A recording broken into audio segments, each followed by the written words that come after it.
allons lire dans le livre de 1 Roi, le chapitre 13. Voilà. 1 Roi, le chapitre 13. On va se dire les bons frères pour la lecture.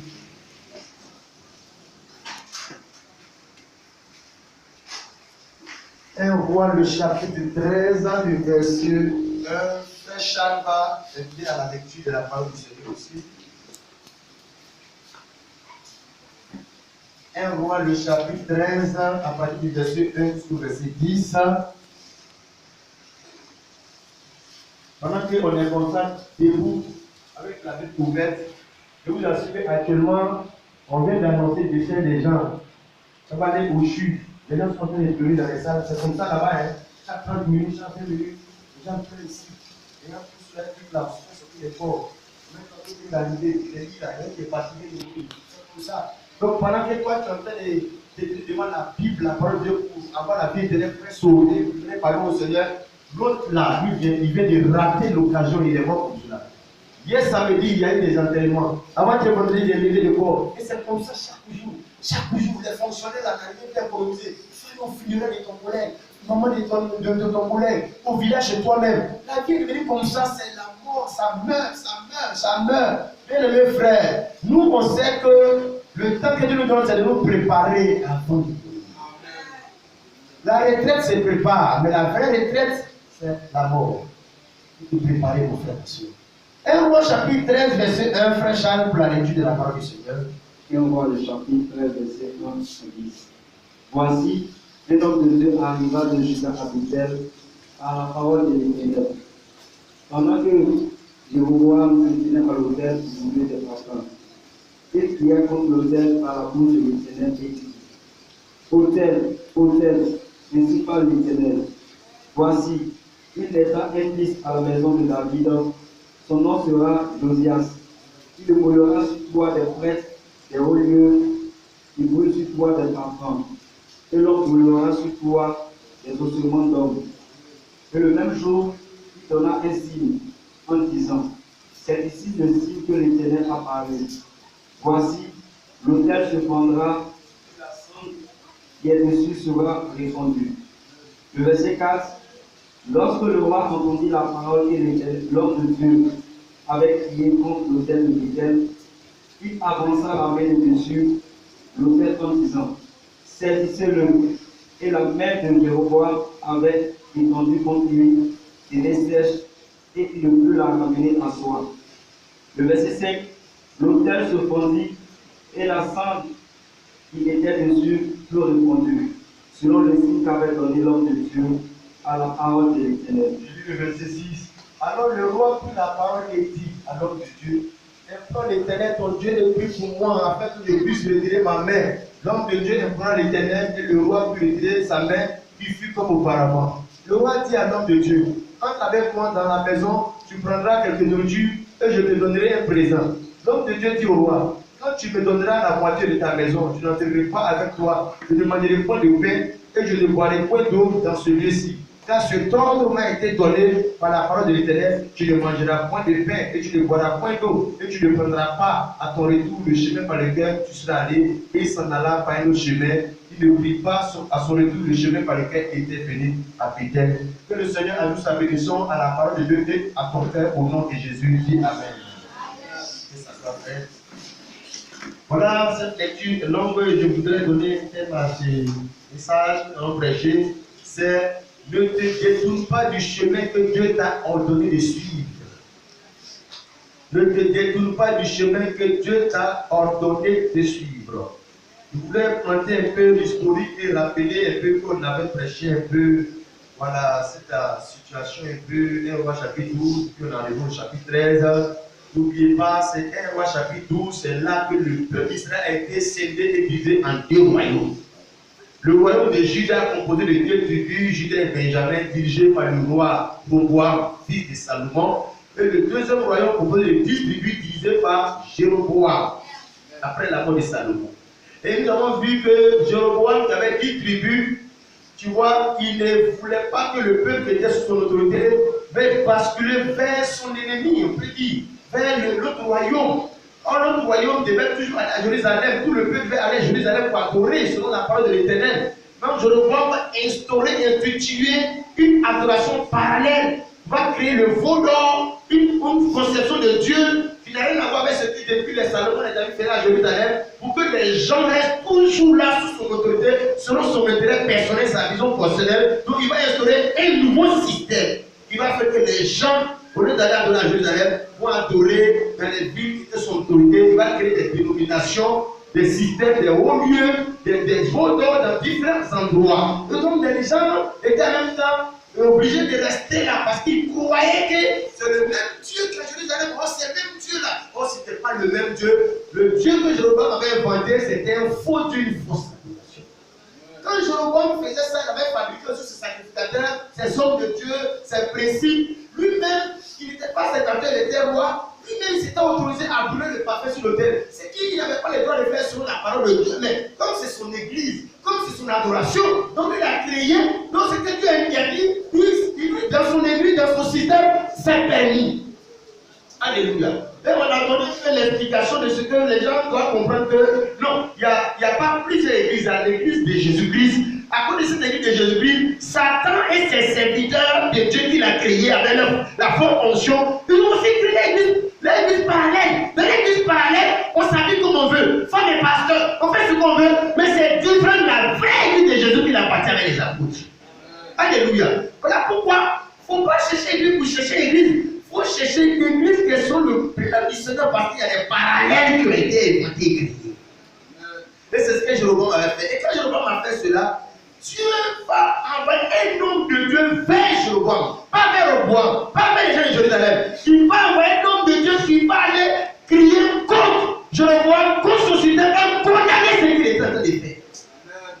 Au verset 1, comme il avait dit, voici un homme de Dieu arriva de Juda à Bethel, quand il a parlé de l'Éternel, pendant que Jéroboam se tenait à l'autel pour brûler des parfums, il cria contre l'autel, il cria contre. Quand il criait, il était en train de prêcher un message qui condamnait Jéroboam.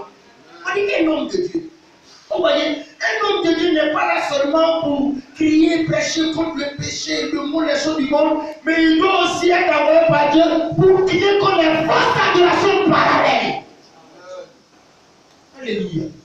Il cria contre l'autel, contre le système de Jéroboam. Tu vois, mon frère, ma soeur, Dieu, quand Dieu, les choses vont contre la parole du Seigneur, oh Dieu, crée sur des hommes de Dieu, c'est pour ouvrir les yeux des gens, pour éclairer les yeux des gens, pour que les gens ne tombent pas dans l'esprit de la séduction, la tromperie, parce que la plus grande tromperie de Satan, ce n'est pas les marabouts qui prend, ce n'est pas les communs qui l'utilisent, c'est les gens qui se réclament de Dieu, l'homme de Dieu, le prophète. C'est elle la plus grande dangereuse de Satan, ça. Alléluia. Et la Bible dit, l'homme de Dieu cria contre l'Éternel, verset 2. Par la parole de l'Éternel, il dit, autel, ainsi par l'Éternel. Voici l'Éternel fils à la maison de David. Son nom sera Josia. Il immolera sur toi les près des hauts lieux, qui brûle sur toi des parfums, et l'on brûlera sur toi des ossements d'hommes. Donc l'homme de Dieu a commencé à condamner Jéhovah, condamner son adoration, condamner les systèmes. Il a commencé à dire que l'autel, c'est la table sur laquelle on donne des sacrifices aux divinités. Donc c'est le symbole de l'adoration. Donc l'homme de Dieu est en train de condamner l'autel, condamner cette adoration. Que chacun de vous fait là, vous-même là, vous êtes des faux de Dieu, des faux sacrificateurs, vos faux systèmes. Qu'un jour un homme de Dieu viendra Josiah. Vous qui brûlez les parfums là, vous ne pas vous condamner, vous tuer, il va vous brûler sur l'autel. C'était la parole du Seigneur. La Bible dit, la suite, au verset 3, et le même jour, il donna un signe en disant, c'est ici le signe que l'Éternel a parlé, voici, l'autel se fendra et la sang qui est dessus sera répandue. Et l'homme de Dieu est venu pour condamner. Et avant de condamner, son message était un message de jugement contre les faux systèmes. Je ne peux pas de cela. Souvent, quand le Seigneur envoie la parole, toujours contre ce qui est l'erreur, le faux, le mensonge, tout ce qui est diabolique qui rentre dans le peuple de Dieu, Dieu envoie toujours des hommes de Dieu pour venir juger ce qui est faux. Pas juger les gens, mais juger le système qui est faux, dans lequel les gens sont en prison. Tu vois, les gens ont dit que non, la Bible n'est pas juger, il faut juger. Au prophète, mon frère, un véritable homme de Dieu qui vient comme cet homme-là, il vient pour juger l'erreur. Et c'est le chemin de l'erreur qui permet aux gens de découvrir la vie. Disons cela, bien aimé. Jean chapitre 7, verset 24. Frère, on peut parler la parole du Seigneur. Mon frère, si l'Esprit du Dieu qui est en toi ne t'amène pas à juger entre le bien et le mal, c'est que tu es parti pour l'enfer. Parce que tu es parti pour être trompé par les faux prophètes, être trompé par l'erreur, parce que l'erreur que Satan va pour tromper les gens, ça ressemble à la vérité. Le vrai ressemble au vrai. Le faux prophète ressemble au vrai prophète. Satan même là, il ressemble à Dieu. L'art de la connaissance du bien et du mal, les gens de l'air, était à côté de l'art de la vie. Les deux arts se ressemblaient. C'est ce qui a fait que le serpent a pu blaguer un manger parce que ça ressemble à quelque chose qui n'est pas mauvais. La solution, ça ne ressemble pas à quelque chose qui est vilain. Hein? Frère, lis la parole. Jean 7, verset 24. La parole du Seigneur Jésus-Christ. Jean le chapitre 7, verset 24. Oui. Ne jugez pas. Ça, c'est Jésus qui dit ça. Ne juge pas Selon l'apparence. selon l'apparence. Mais Jugez selon la justice. mais jugez selon la justice. Amen. Non, la Bible ne juge pas, ne juge pas, non. La Bible dit ce que tu ne dois pas faire. Il ne faut pas juger selon l'apparence, mais il faut juger selon la justice. C'est-à-dire qu'il faut juger selon la parole de Dieu, selon la vérité, selon la manière dont Dieu voit. Alléluia. Alors, il y a 1 Corinthiens chapitre 2. Pour que tu comprennes que mon frère, ma soeur, si tu n'as pas l'esprit de jugement, de discernement, tu es parti pour te tromper. Regarde, je vais te faire des révélations. Tu vas te choquer. Est-ce que tu sais que l'enfer est à côté du paradis? Luc chapitre 16. L'homme riche qui était dans le feu. Comment se fait-il qu'il voit Lazare là-bas? Ça veut dire que c'est côte à côte. Pour se tromper pour aller en enfer là. Regarde, la distance n'est pas loin. Mais l'homme riche, il est en enfer. Et puis il voit Lazare au ciel. C'est-à-dire que c'est côte à côte. La vérité est à côté du mensonge. Satan est à côté de Dieu. Le faux prophète, la fausseté est à côté de la vérité. Pour que tu saches que pour se tromper, pour s'égarer, non, c'est pas difficile pour Satan de le faire. Parce que le ciel et la personne voisine à côté comme ça. Frère, tu peux lire la parole du Seigneur, 1 Corinthiens chapitre 2, verset 14 à 16. Je veux que nous puissions vraiment réfléchir sur ces éléments-là qui peuvent nous aider à ne pas nous détourner de la voie du Seigneur. 1 Corinthiens chapitre 2, le verset 14, je vais lire. Il a dit, mais l'homme animal, l'homme charnel, ne reçoit pas les choses de l'Esprit de Dieu, car elles sont une folie pour lui. Et il ne peut les connaître parce que c'est spirituellement qu'on en juge. L'homme spirituel, au contraire, juge de tout. Et il n'est lui-même jugé par personne. Ce qui fait que quelqu'un est un homme spirituel, c'est sa capacité à juger les choses. Et la Bible juge de tout. L'Esprit de Dieu qui est en toi là, c'est l'Esprit de Dieu qui est en toi qui t'amène à porter un jugement sur les choses afin de connaître la vie. Il dit l'homme animal, il ne peut pas. Parce qu'il est charmé, il n'a pas l'Esprit de Dieu.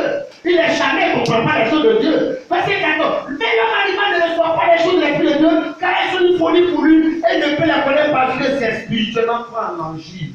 C'est spirituel. Le jugement, c'est spirituel. C'est pas charnel. Il dit au verset 15, l'homme spirituel, donc il y a l'homme animal et il y a l'homme spirituel. L'homme spirituel, au contraire, juge de tous les sujets. Et il n'est jugé lui-même par personne. L'homme spirituel, il ne parle pas seulement en langue. L'homme spirituel, pas l'homme seulement qui a une vie de prière, mais il a une capacité d'apporter un jugement juste aussi des choses. Il est capable, à cause de ce qu'il est spirituel, de pouvoir reconnaître un faux pasteur, une fausse église, de reconnaître l'enfer et le paradis. Les deux arbres du jardin, il peut juger pour savoir que ça c'est l'arbre de la connaissance du bien et du mal, ça c'est l'arbre de la vie. Si tu n'es pas capable d'apporter le jeu, c'est que tu es parti pour l'enfer parce que Satan est à côté de Dieu.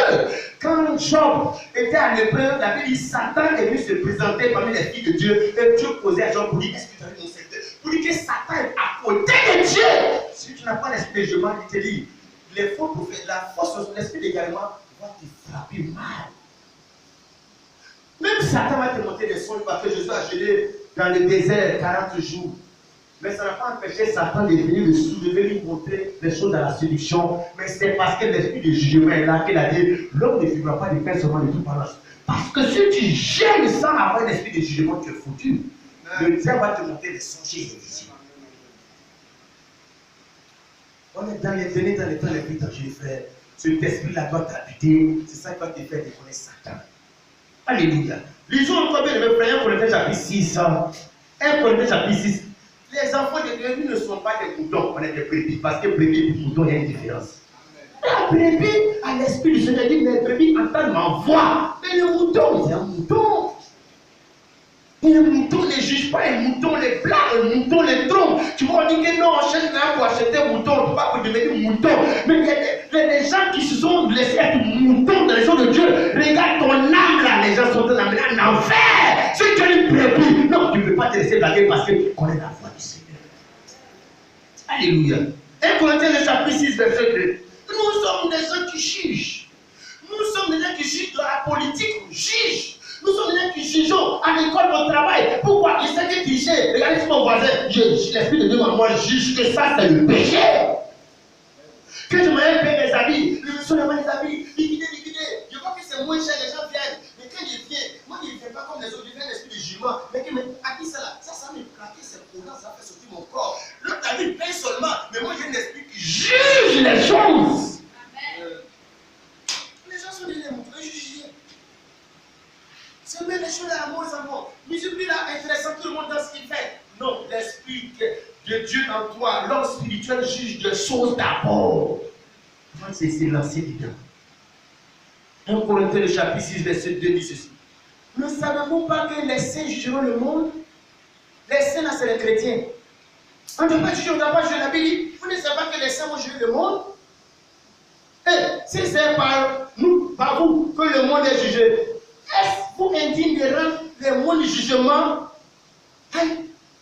Les petits juges. On dit c'est toi qui vas juger le monde, tu vas juger les religions, tu vas juger les bouddhistes, les musulmans, tu vas les juger tous ceux-là. Pourquoi? Parce que l'esprit du Dieu qui doit juger est en toi. Maintenant, les petits jugements de la terre là, tu ne peux pas faire un jugement correct. L'apôtre Paul a dit, je ne peux pas la femme m'enseigner de prendre le sur l'homme. En pourquoi chapitre 1, verset 20 dit que la femme Jézabel qui enseigne, je ne peux toi-même là, quand tu vois que c'est de la parole, puis les gens le font. C'est-à-dire, l'esprit de Dieu doit t'amener à juger ce que les gens font et ce qui est écrit dans la parole. On ne juge pas. Mais Dieu même au dernier jugement va te juger avec les livres. Apocalypse chapitre 20, verset 14 à 15. Les livres furent ouverts et les gens furent jugés d'après les œuvres selon ce qui est écrit dans ces livres. Alléluia. Que le Seigneur te donne un esprit de jugement et de discernement. Que le Seigneur te donne de pouvoir avoir un esprit qui juge les choses. Parce que dans les choses se trouve le diable, la tromperie, c'est qu'Ève n'a pas fait le serpent, l'a trompé. Parce qu'elle a manqué de juger, d'apprécier. Juger, d'apprécier les choses selon l'équilibre de la parole de Dieu. Même l'argent, on juge. Quand ils l'ont 10 000 francs à la commerçante là, pourquoi elle prend ça pour mettre ça dans la parole, après on appelle ça? Testeur de faux billets. Pourquoi elle prend pour mettre dedans? Parce qu'à vue d'elle, ça les fait mon frère. Le testeur doit juger si c'est un vrai billet.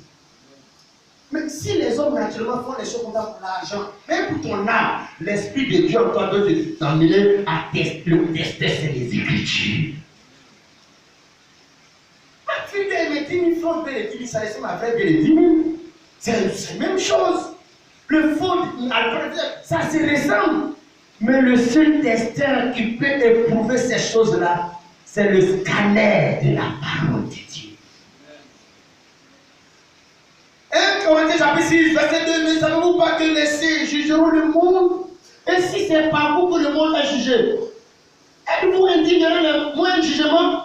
Ne savez-vous pas que nous jugerons les anges? Ne savez-vous pas que nous jugerons les anges et nous ne jugerons pas à plus forte raison les choses de cette vie? Alléluia. Tu n'as pas l'esprit pour juger les choses, ma soeur, tu n'es pas spirituel, tu n'as pas l'esprit de Dieu, puis, mais tu es fini avec Satan pour être trompé, d'être égaré. Un chrétien n'avale pas tout, un chrétien ne prend pas tout. Même ton propre papa, ce qui te demande de faire, tu dois être capable de juger. La Bible dit d'obéir à ses parents et en même temps le diable est passé par tes parents pour t'emmener à aller contre le Seigneur. Quand ton vrai père a dit c'était Dieu, parce que Dieu a dit à Jérémie, avant que ton père et ta mère se connaissent même, toi, Jérémie, je te connaissais. C'est-à-dire que Dieu te connaît avant ton papa. Ta relation avec Dieu est avant la relation que tu as avec ton papa. Alléluia. Les gens vont dire que nos premiers Dieu sur la terre, c'est nos parents. Ton premier Dieu sur la terre, c'est ton père. Ton premier Dieu sur la terre, c'est ta mère. C'est faux et c'est faux. Ton premier Dieu, ton deuxième Dieu, ton troisième Dieu, c'est l'éternel Dieu. Il n'y a pas de Dieu encore, à part au dehors de lui. Tes parents sont tes parents, ta maman c'est ta maman, mais elle ne peut pas prendre la taille de Dieu, elle n'est pas une divinité. Elle ne peut pas mourir pour tes péchés, elle ne peut pas te sauver. Non. Parce que le salut est personnel. Tu lui dois du respect, de la considération, mais il y a quelqu'un à qui tu dois beaucoup plus de respect, d'adoration, mais c'est le Seigneur Jésus-Christ et sa parole. Alléluia. Lisons les Corinthiens chapitre 5, verset 12. Il dit, qu'est-ce que j'ai fait à juger ceux du dehors, n'est-ce pas ceux du dehors que vous avez à juger? Verset 13, pour ceux du dehors, Dieu les juge, ôtez le méchant du milieu de vous. Les gens du dehors, non, on ne s'intéresse pas à eux, c'est Dieu qui s'occupe d'eux. Mais les gens du dedans, c'est-à-dire les gens qui sont dans la maison de Dieu, dans la foi, les hommes de Dieu, l'église, les chrétiens, apôtre Paul dit, qu'est-ce qu'on a fait à juger ceux du dehors, n'est-ce pas ceux du dedans que vous avez à juger? Vous avez votre église, vous jugez les gens, donc ils n'ont pas ça, mon frère. Si l'apôtre Paul, les pierres, ils étaient là. Pose-toi la question. Vous n'allez pas prêcher comme les gens prêchent aujourd'hui. Et ça fait que le monde est rentré dans l'église. Parce qu'on ne juge plus le monde. On ne prêche plus comme le péché. Donc c'est rentré, c'est se sent à l'aise. Non, mon frère, ma soeur. Il faut que maintenant tu cherches à devenir ce que Dieu veut que tu sois. Quelqu'un qui est spirituel, qui a l'esprit de Dieu, mais qui est capable de juger les choses. On va connaître ce qui est vrai et ce qui est faux. Alléluia. Voilà un peu ce que je voulais dire pour te montrer que quand Dieu a envoyé un homme de Dieu pour que quand Jéroboam, c'était pour juger le système de Jéroboam et condamner ce qu'il faisait. Il a crié contre l'autel. Ça, c'est le jugement de la parole du Seigneur. C'est Dieu qui l'a envoyé pour que Jéroboam découvre qu'il est dans l'erreur. Le verset 4 dit ceci, bien aimé. Lorsque le roi a entendu la parole que l'homme de Dieu avait crié contre l'autel de Bethel, il avança la main de Dieu sur l'autel en disant, saisissez-le. Et la main que Jéroboam avait étendue contre lui devait sèche et depuis la ramener à soi. Jéroboam croyait que c'est un musulman. Il était roi, il avait cité un pouvoir, autorité sur des gens qui sont son autorité. Mais Dieu va avoir un homme de Dieu qui criait contre lui, qui le jugeait, qui le condamnait, parce que c'était la preuve que Dieu l'aimait, Dieu voulait le sauver. Et qu'est-ce qu'il fait? Lui il se fâche, il va se mettre en colère, il va étendre sa main sur l'homme de Dieu, et puis il va donner l'ordre aux gens de l'attraper. Mon frère, ma soeur, je dis, si tu marches dans la parole de Dieu, si tu es en train de faire comme Dieu veut, si tu es en train de condamner le péché, le système du monde, ce qui n'est pas la gloire de Dieu, regarde, ta sécurité est garantie par celui qui t'a envoyé. Et Jéroboam, il croyait qu'il avait tout pouvoir, même sur les enfants de Dieu, même sur les hommes de Dieu, qu'il peut tout. Il a pris sa main vers le coup de l'ordre de le saisir. Saisissez-le. Il a fait cela. Lui-même savait qu'il a tendu vers l'homme de Dieu à sécher. Ça m'est bloqué. Je vais vous donner un conseil, bien aimés frères et sœurs. Ne jouez pas, n'ayez pas de mauvais sentiments contre un homme de Dieu qui prêche la parole, qui prêche contre votre péché, qui prêche dans l'égarement. Non, n'ayez pas de mauvais sentiments contre lui, vous risquez de vous créer des problèmes. Répondez-vous seulement avec humilité pour que Dieu vous fasse grâce.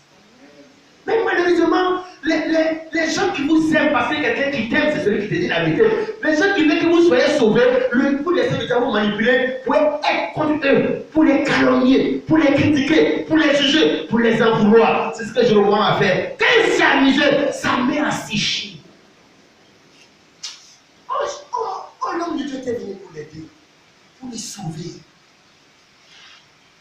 C'est ce qui fait qu'aujourd'hui, le développement ne finit pas dans l'église.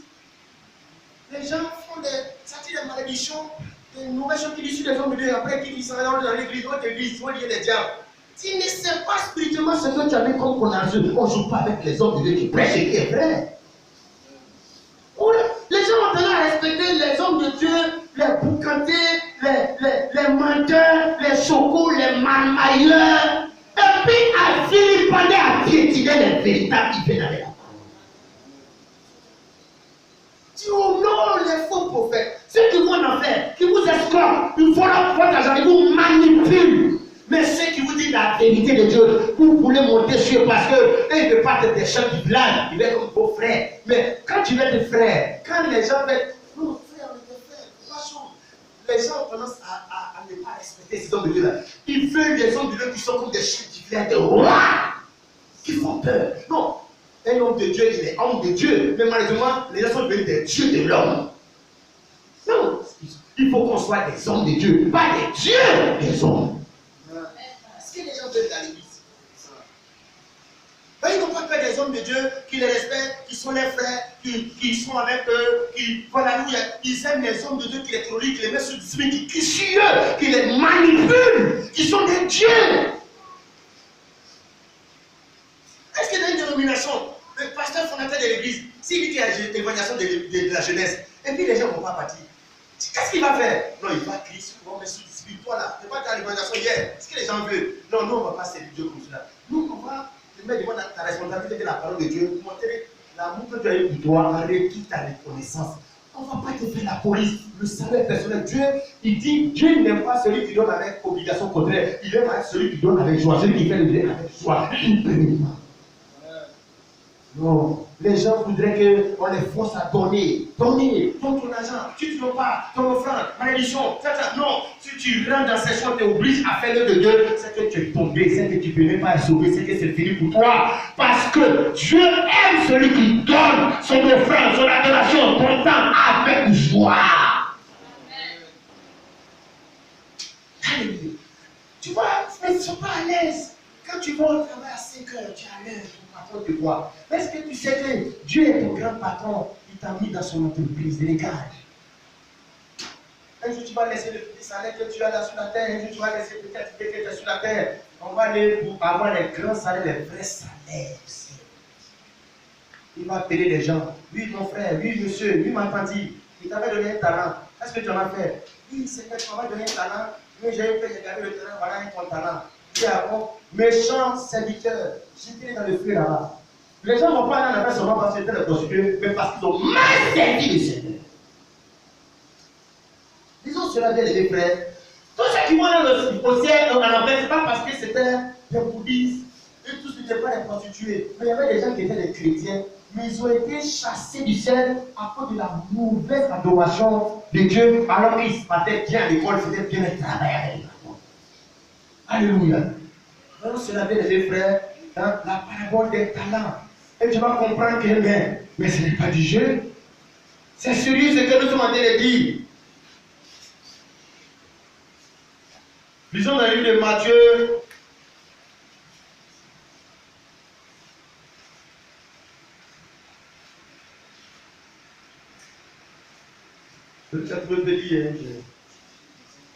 Matthieu chapitre 25, verset 14, la parabole des talents. Il a dit ceci. Il a cela de même d'un homme qui partit pour un voyage, appela ses serviteurs, il est dormi et dit, ses biens, pas des serviteurs, ses serviteurs, je prends les païens. Un homme qui a appelé ses serviteurs, va les révéler, il va les confier des charges. L'un de ce qu'il doit faire dans lui, sa maison, dans son entreprise. Il donna ses talents à l'un d'eux, à l'autre, et au troisième, et chacun selon sa capacité, il partit. Surtout celui qui avait reçu les 5 talents s'en alla y valoir. Il gagna 5 autres talents. De même, celui qui avait reçu les 2 talents en gagna 2 autres. Celui qui n'avait reçu qu'un alla faire un creux dans la terre, il cacha l'argent de son maître. Il cacha sa foi, il cacha son témoignage, il se cacha. C'est-à-dire qu'on ne les voit pas. Quand il cachait, c'est-à-dire des choses qu'on ne voit pas. Quand on dit évaluation, prière, jeûne, œuvre de Dieu, on ne les voit pas parce qu'ils se cachent. Mais à l'école là-bas, dans ces activités, on le voit. Mais dans les choses de Dieu, il se cache.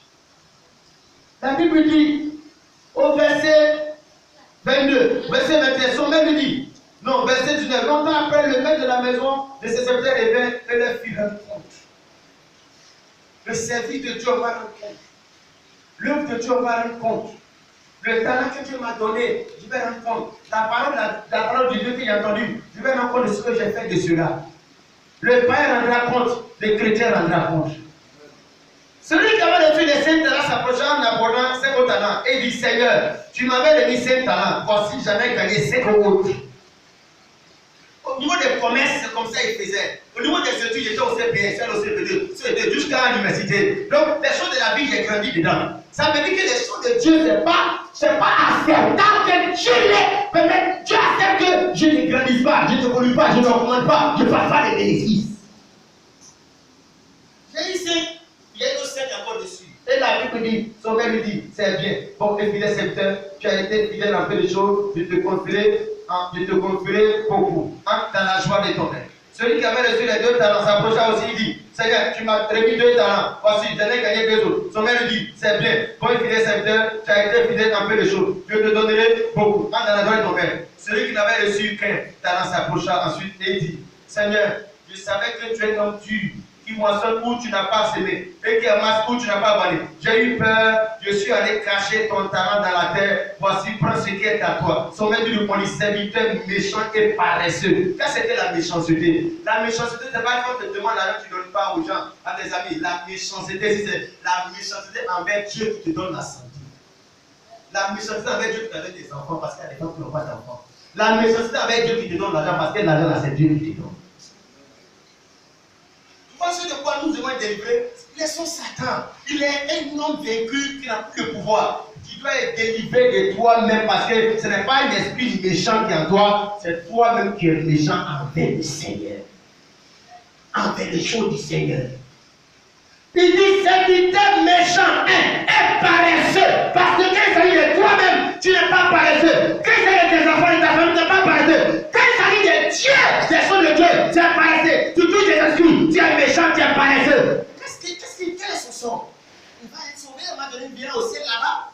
La Bible dit, sauvé le bon serviteur méchant et paresseux. Tu savais que les moissons, je n'ai pas parlé, et que tes marcous, je n'ai pas parlé. Il te fallait donc me remettre mon argent au banquet et à mon retour, je vais retirer ce qui est à moi avec un intérêt. Prenez donc le talent et donnez-le à celui qui a les 10 talents, car on donnera à celui qui a, il sera dans l'abondance, mais à celui qui n'a pas, on donnera même ce qu'il a. Et le serviteur inutile, il est un serviteur inutile.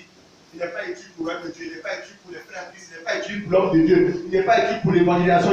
Le serviteur inutile, jetez-le dans les ténèbres du dehors, où il y aura des pleurs et des gratuits dedans. Mais le seul endroit où il y a des pleurs et des gratuits dedans, c'est un enfer.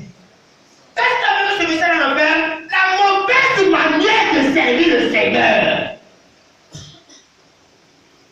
On va à l'église pour aller au ciel, on va à l'église pour être sauvé.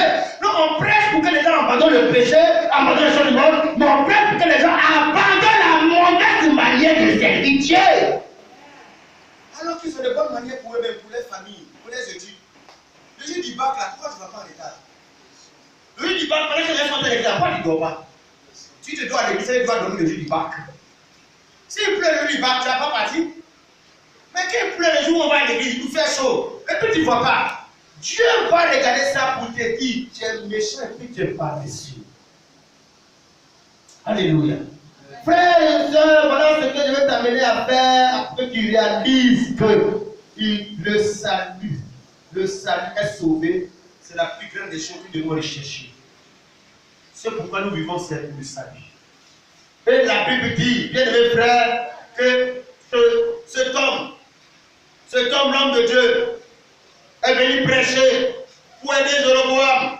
Jéroboam se met en colère. Il va se dresser contre l'homme de Dieu, étend sa main. Il va vouloir s'élever contre lui, donner l'ordre aux gens de l'attraper. Sa main a séché. Parce que, mon frère, Dieu te fait grâce. Si tu refuses la grâce de Dieu, le jugement de Dieu vient à toi. Alléluia. Sa main a séché. Et c'est là que l'homme de Dieu a compris, mon frère. Il faut marcher comme Dieu a dit. Il faut marcher sur la parole de Dieu. Il faut prêcher la vérité. Que ça plaise aux gens, oui ou non. Le plus important, c'est que tu sois dans la vision de Dieu. Et rien ne peut t'arriver, ma soeur. Tu n'as pas avoir peur pour ton avenir. Tu n'as pas avoir peur des sorciers, des démons. Tu n'as pas avoir peur des hommes, mon frère. C'est de chercher à avoir peur de Dieu. C'est avoir peur de Dieu la recherche. Amen. Alléluia. Et la Bible dit que voilà ce qui est arrivé. Jéroboam, sa main a séché. Dieu l'a frappé. Quand tu refuses la grâce que Dieu t'accorde, mais le jugement de Dieu vient. Dieu lui fait une grâce, c'était une grâce que Dieu lui faisait. Que quand tu es dans le Dieu, avoir quelqu'un pour crier contre ton système qui est faux, c'est que l'amour de Dieu est pour toi. Amen.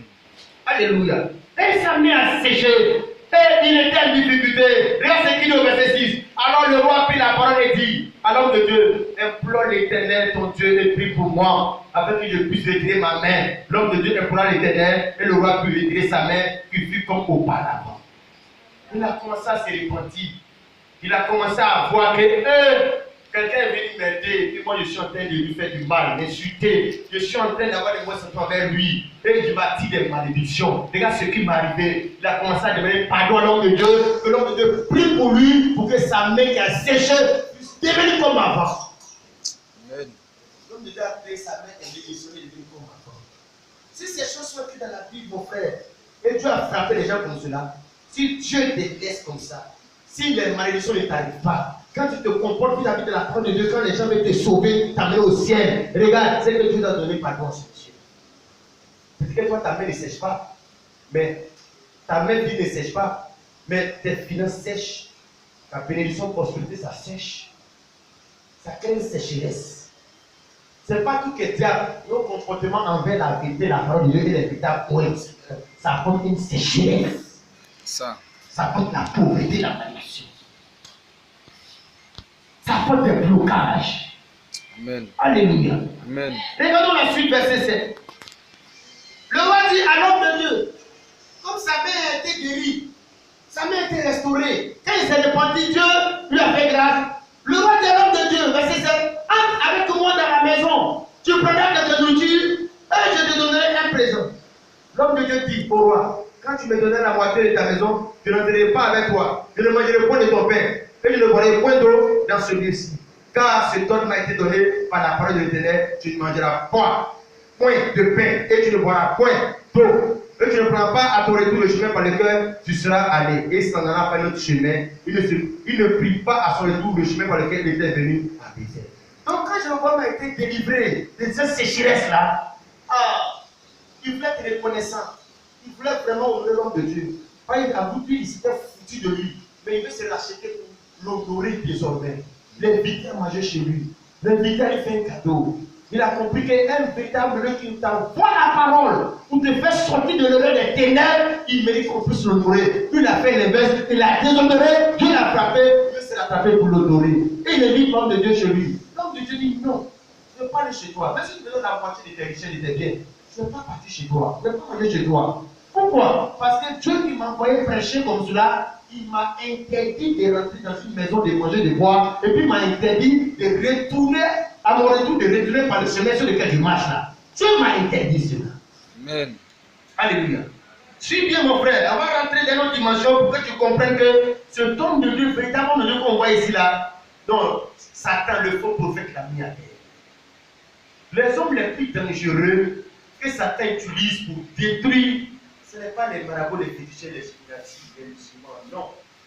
C'est les faux prophètes. Amen. Et l'homme de Dieu est resté sur sa position. Il ne va pas chez Jéroboam.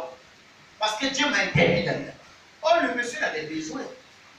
Le monsieur là voulait montrer à Jéroboam, j'ai des besoins. C'est vrai. Avoir de l'argent, manger, boire, c'est des choses, besoins naturels. Que Dieu même a fait que ça aide dans l'organisme de l'homme. Mais je ne veux pas satisfaire ces besoins-là en dehors de la parole de Dieu, en dehors de ce que Dieu m'a interdit. Se marier, c'est un besoin. Avoir un homme, c'est un besoin. Avoir de la poche, c'est un besoin. Avoir l'argent, c'est des besoins. Avoir une maison, c'est des besoins. Mais il y a des interdits que Dieu a placés sur le chemin des enfants de Dieu, afin qu'ils ne puissent pas satisfaire leurs besoins en dehors de l'ordre de la parole. Mais c'est des occasions pour avoir l'argent. C'est des occasions pour être riche. Quand tu as cessé le ministère et quelqu'un veut te bénir, c'est des occasions. Mais juste le plan de Dieu même là, pour un homme de Dieu, ce n'est pas de les enrichir, d'utiliser, bénir les gens, prêcher aux gens pour s'enrichir. Ce n'est pas la vision première du Seigneur ça. Et la béni l'homme de Dieu rester sa position, il a gardé la parole. Il a refusé les biens, les présents, l'invitation. Il a refusé cela, il a gardé l'équipe de la parole comme Dieu lui a dit. Il avait besoin d'argent, il avait besoin d'eau, il avait besoin de pain, il avait besoin de ces choses-là. Mais il a refusé parce que la parole de Dieu mettait des limites vis-à-vis de ces choses-là. Amen. Verset 11. L'histoire de la Bible la plus tragique, c'est ça. Ça fait pitié à la fin. Hein? Verset 11. Oh, il y avait un vieux prophète qui demeurait à Bethel. Ses fils venaient lui raconter toutes les choses que l'homme de Dieu avait faites à Bethel ce jour-là. Et les paroles qu'il avait dites au roi, lorsqu'ils ont mis faire le récit à leur père. Il y a un vieux prophète, un ancien prophète, un vieux prophète, un papa, un doyen. Il a entendu parler de l'homme de Dieu. C'est que Dieu l'a envoyé faire son message, c'est qu'il prêchait contre les systèmes, contre Jéroboam. Et Dieu il a séché la main de Jéroboam. Après la prière, sa main a été libérée. L'autel s'est fendu. Il a entendu parler de cela. C'est un vieux prophète, c'est un homme de Dieu aussi. Verset 12. Quand on a entendu les échos de ce passage, verset 12, il avait dit, il a dit à ses enfants, par quel chemin serait-il allé? Ses fils avaient vu par quel chemin serait-il allé l'homme de Dieu qui était venu de Juda. Et il dit à ses fils, serrez-moi là. Il serait là et il monta dessus. N'oublie pas que ce homme de Dieu, ce vieux prophète, il était là. Il était au courant quand Jéroboam faisait les bêtises, quand Jéroboam égarait les gens, quand Jéroboam faisait l'idolâtrie avec les veaux d'or. Il n'a pas bougé d'un pas. Mais quand le vieux homme de Dieu est venu apporter la parole, le vieux prophète, le faux prophète est dit. Amen. Alléluia. Amen. Dis bien, mes frères. Amen. Moi, c'était au sommet de la fatigue. Quand on va à l'église, le combat, hein. Faut te dire quand tu viens à l'église, voilà pourquoi tu pries avant de venir à l'église à la maison. Voilà pourquoi avant de tout prie. Parce que Satan a fait que tu es assis là, mais ton âme est dans ton esprit. Pourquoi c'est ton esprit là qu'on va mourir? Voilà, c'est pour bête. Et regarde l'heure, tu es là, tu as sommeil, tu vas, tu te grattes. Tu te grattes, tu es là. Tu vois que le truc ça dure, tu sommeilles un peu. Quand quelqu'un fait bruit à côté, tu regardes. C'est le diable, c'est la vie. Parce que ton âme doit recevoir la lecture. Alléluia. Dis Amen, frère. Amen. Acclame la parole de Jésus. Verset 14. Là, l'histoire la plus triste de la Bible, c'est ça. Amen. Verset 14. Il alla après l'homme de Dieu, le vrai prophète, et le trouva assis sur un térébin, un arbre. Il lui dit, es-tu l'homme de Dieu qui est venu de Juda? Il répondit, je le suis. Verset 15. Alors il lui dit, le vieux prophète, le faux prophète, il lui dit, viens avec moi à la maison et tu prendras quelques doutes.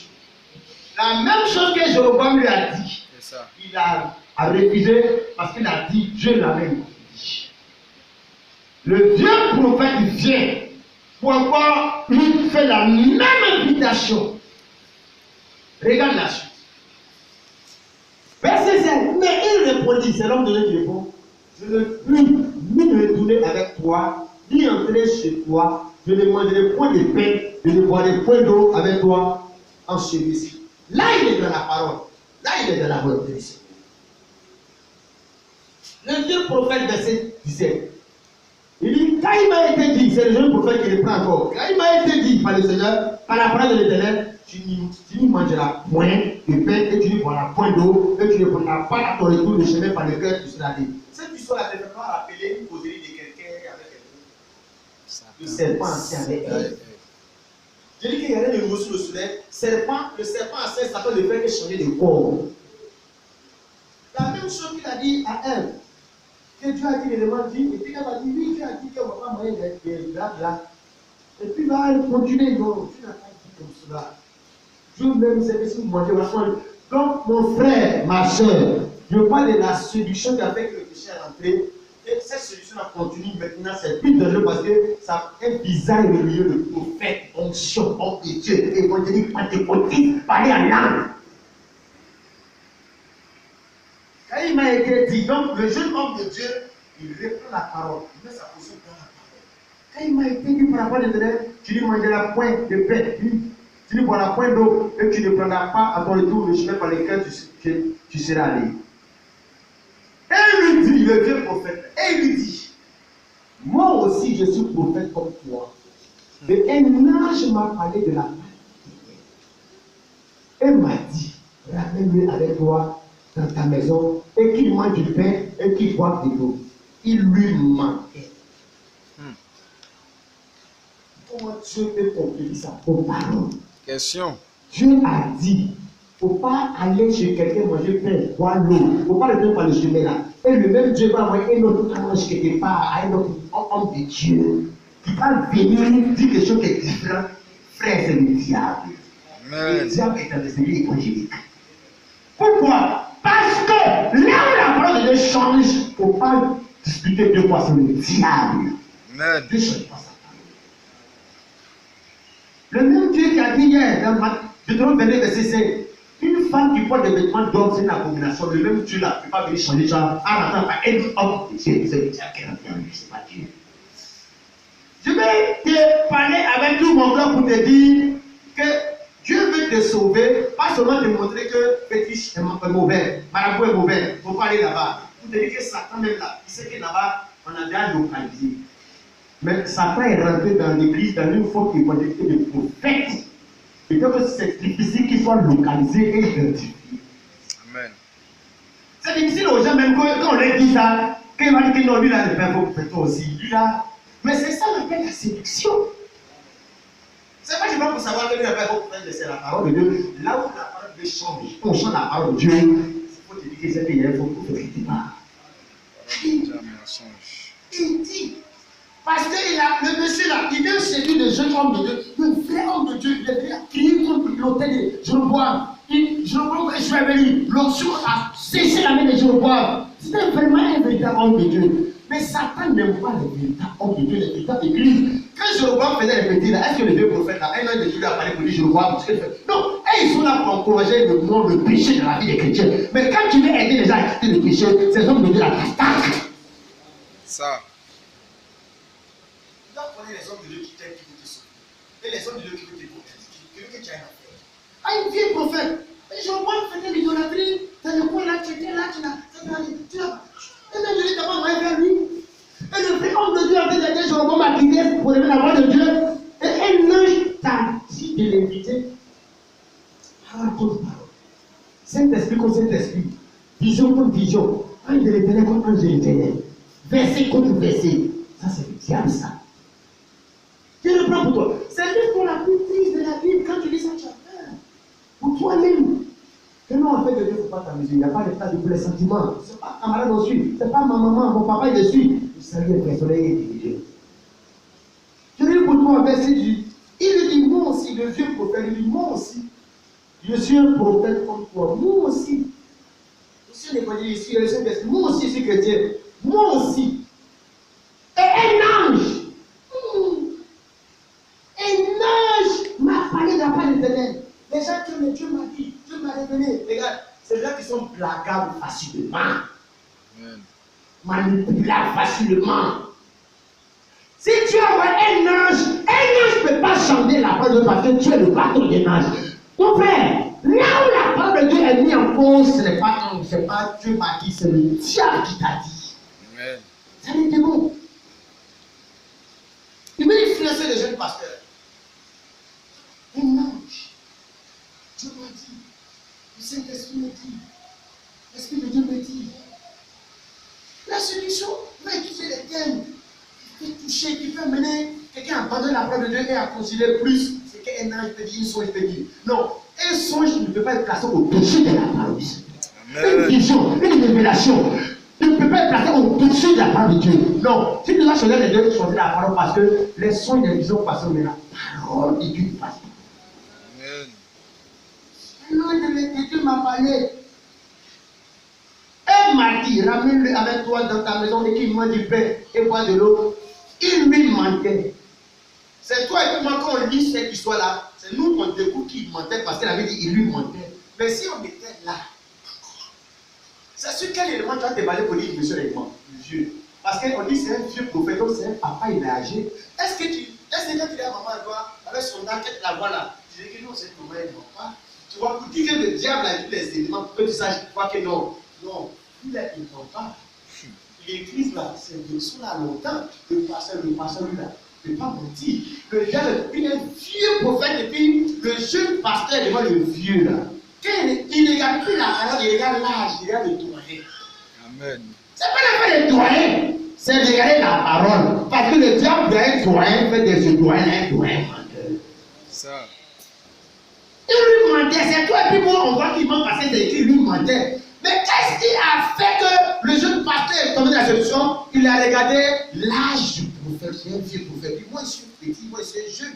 Donc, il a commencé à se sous-estimer, à se minimiser et à valoriser, tu vois, les gens. C'est-à-dire, frère, ce qui fait qu'on a la solution, c'est le fait de surestimer les choses et de se diminuer là. Ça fait qu'on ne compte plus la parole de Dieu, on considère que nous, on est petits, on n'est pas beaucoup, on n'a pas de jugement, on ne nous connaît pas, donc c'est les autres et c'est eux qui sont vrais. Ça, c'est un faux jugement, ça. Amen. Ça, c'est le diable, c'est la solution, ça. Ça dit, il ne suffit pas d'aller à l'église, et puis tu es plagable facilement pour aller en enfer. Facilement. Ça ne sert à rien. Mais il faut qu'on donne les secrets de Satan là où il veut te tromper. Regarde les arnaqueurs sur les grands arnaqueurs, nos petits brutels là, papa de ceux qui font brutal 1 million, 2 millions. Donc les grands mecs qui peuvent dévaloriser la banque de la France. Pour dire que dans le monde spirituel aussi, dans le monde de l'arnaque avec le nom de Jésus.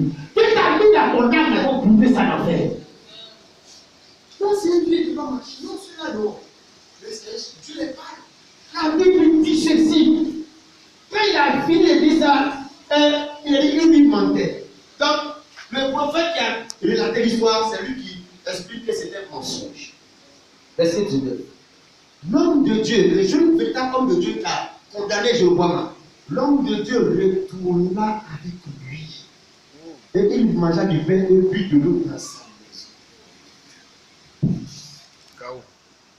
Je dis, la forme de Satan la plus dangereuse là, c'est pas l'islam, le bouddhisme.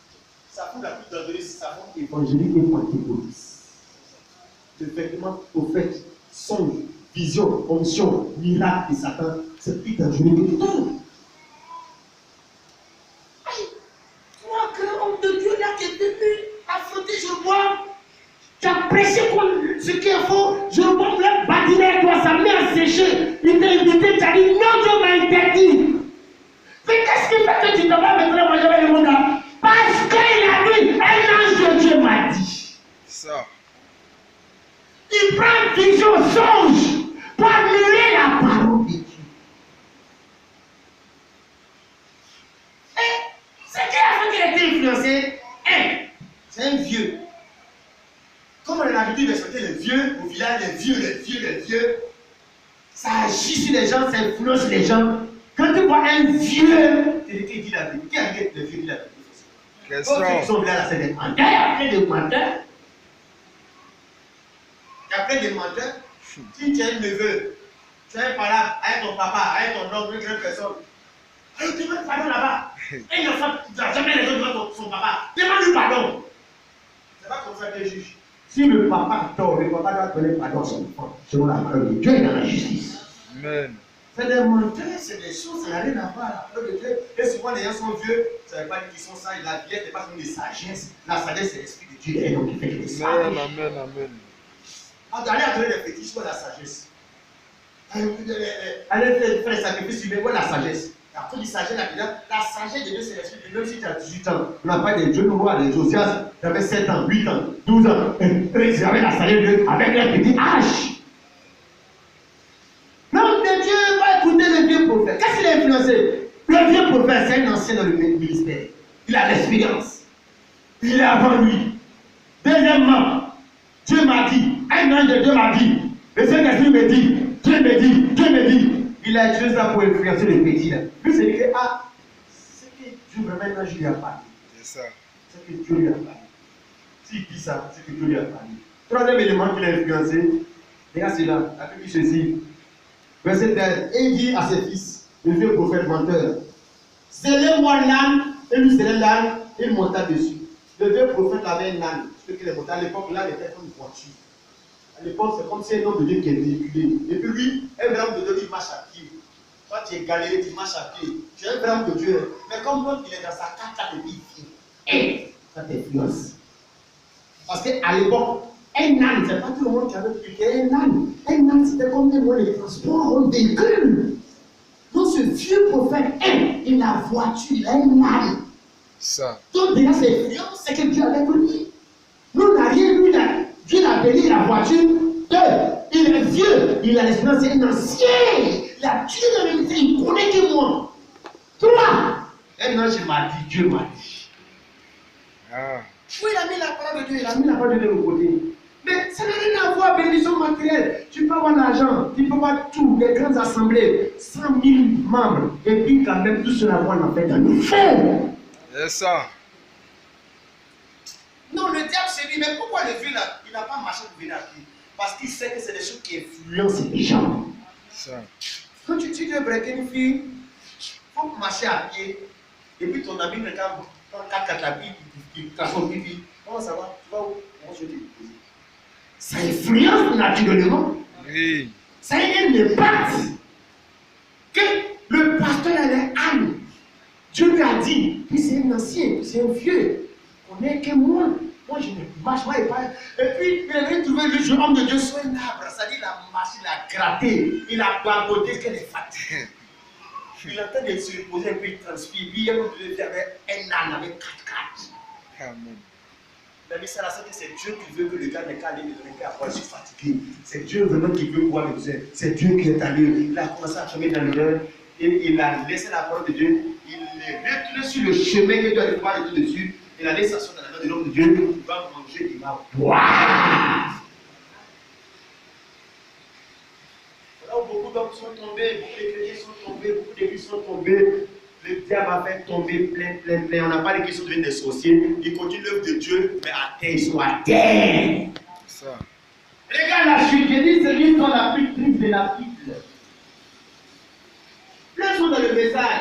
C'était comme ça. Comme ce jeune homme de Dieu. Non, ils se sont laissés séduire, ils sont trompés.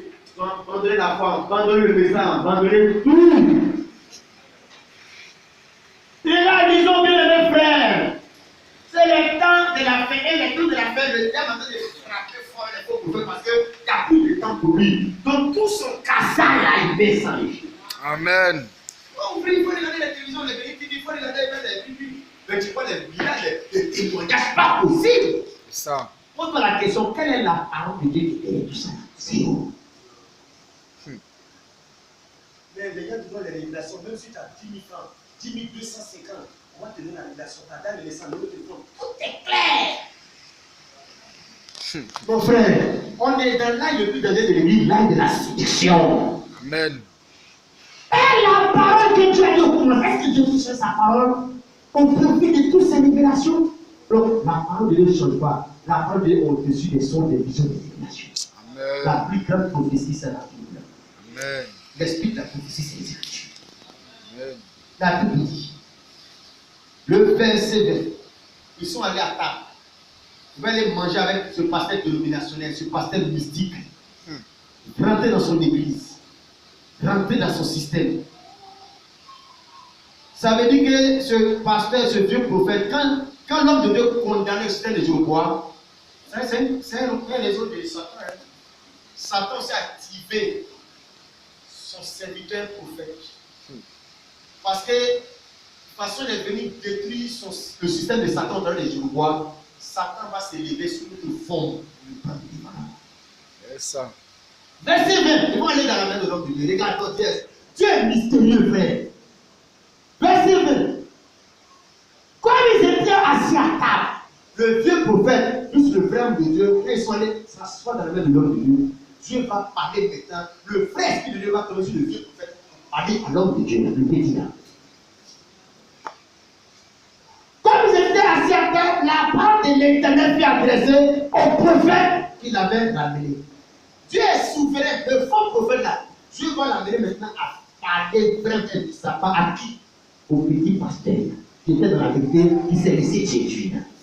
C'est-à-dire que Dieu est en colère quand tu te laisses toi séduire. Dieu n'a pas affaire au faux prophète. Quand toi tu te laisses séduire pendant que tu connais la parole de Dieu. Amen. Comme il était assis à table, la parole de Dieu fut adressée au prophète qu'il avait ramené. Et cria à l'homme de Dieu qui était venu de Juda.